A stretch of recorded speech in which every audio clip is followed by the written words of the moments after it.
ثابت شدہ ہو. یہ اس کی تحقیق ضرور کر لیں اس سے پہلے کہ آپ جب دعائیں کریں. اب آئیے دعاؤں کے تعلق سے کچھ فضیلتیں، کچھ کلیریفیکیشنز، کچھ آداب اس کے سکھا دیتا ہوں کیسی دعائیں کریں اور کون سے اوقات میں دعائیں جلدی قبول ہوتی ہے، اور خاص بات دعائیں کس کی قبول نہیں ہوتی. پہلے اس عنوان کا نام یہی ہم نے رکھا تھا، دعائیں کیوں قبول نہیں ہوتی. پھر پہلے میں نے کہا بہت چھوٹا عنوان ہو جائے گا، ذرا وسعت لاتے ہیں، دعا مومن کا ہتھیار. تو انشاءاللہ یہ عنوان آئے گا. بہت سے لوگ دعا قبول نہیں ہو رہی، کہاں سے ہوں گی دعائیں کی شرائط میں تو اترو، پہلے کنڈیشن تو لاگو کرو.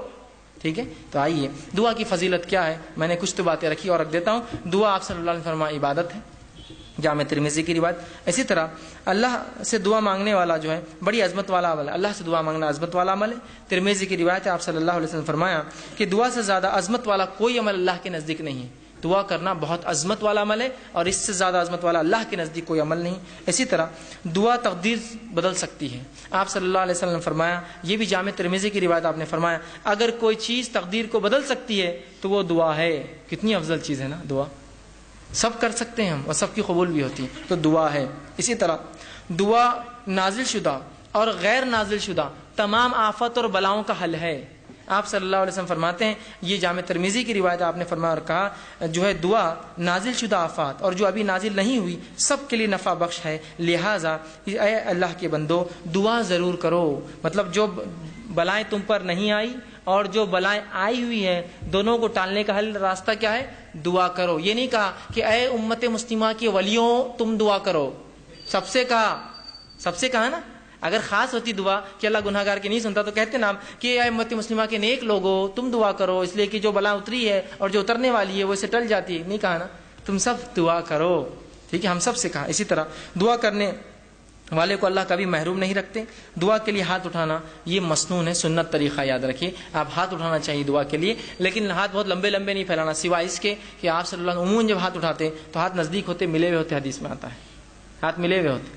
ٹھیک ہے، اور جب آپ بہت شدت ہوتی تو ہاتھ کو دور نہیں کرتے. وہاں پر شدت کی دعا تو ہاتھ کھولتے جاتا ہو نہیں.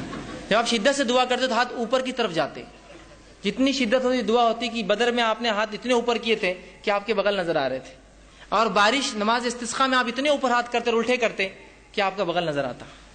تو دعا کی شدت جتنی زیادہ ہوں گی آپ ہاتھ اتنے اوپر اٹھائیں گے اللہ کی طرف، اوپر کی طرف.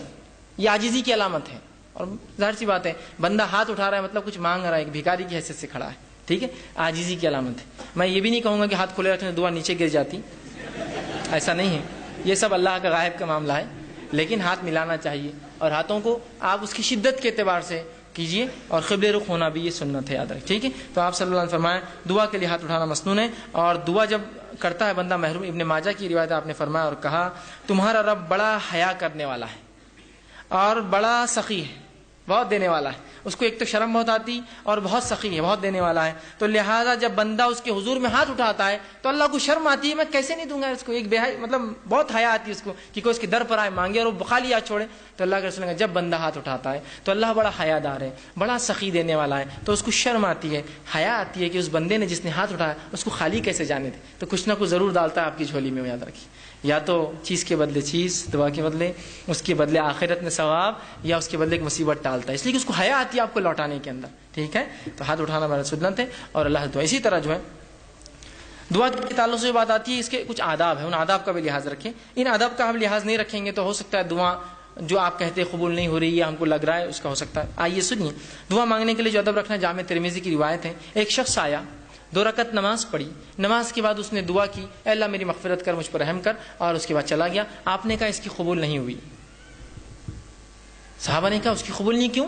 تو آپ نے فرمایا جب دعا کرو تو سب سے پہلے اللہ کی حمد و ثنا کرو، تعریف بڑائی بیان کیجیے اللہ کی. سورہ فاتحہ ہے، سورہ اخلاص ہے، اللہ کی حمد و ثنا. اس کے بعد مجھ پر درود بھیجو اور اس کے بعد اپنی حاجت رکھو. تو دوسرے صحابی نے سن لیا، فوراً گئے، نماز پڑھی، اس کے بعد الحمد ثنا کی اور رسول اللہ صلی اللہ علیہ وسلم پہ درود بھیجا، اور اس کے بعد جو ہے اپنی دعا کہ اللہ کے رسول نے فرمایا اس کی قبول ہوئی. یہ ادب ہے دعا کا، یاد رکھیے. لیکن کوئی ضروری نہیں کہ آپ جلدی میں ہو، مصیبت میں ہو تو آپ سیدھے پکارے اللہ کو. لیکن جب آپ اطمینان سے دعا کر رہے ہیں تو ضرور اس ادب کا لحاظ رکھیے کہ پہلے اللہ کی حمد و ثنا، نبی اکرم صلی اللہ علیہ وسلم پر درود، اپنی حاجت اس کے بعد رکھیے، اور اس کے اندر بالخصوص اپنی مغفرت کے ساتھ شروع کیجیے. اللہ میری مغفرت، اس کے بعد میرے فلاں عمل اور فلاں عمل اور فلاں عمل. ٹھیک. اسی طرح دعا جامع ہو، کم الفاظ والی ہو اور 2 ٹوک ہو.